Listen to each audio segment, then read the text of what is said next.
everybody, this is Patrick with MarineMax Stuart. Today I'll be showing you the 2020 177 Sportfish by Scout Boats. We'll start here off the bow. You'll notice a stainless steel recessive cleat to tie off your anchor. As we go here, we're going to move towards the anchor storage locker.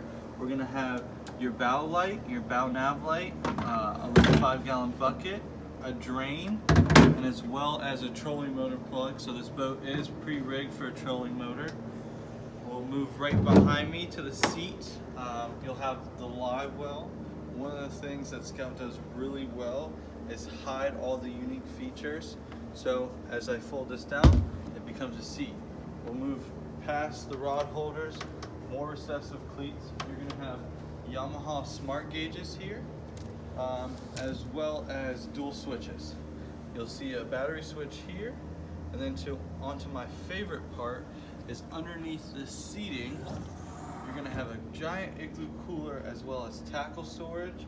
All you're going to see in here is finished fiberglass.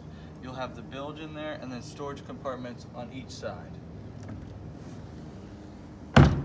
Into the back of this boat, it's powered with a 70-horse Yamaha as well as a fishing platform. So to catch those nice red drums out there. If you have any questions, please see me. I'm Patrick with MarineMax Stuart, 561-847-6675. Thank you.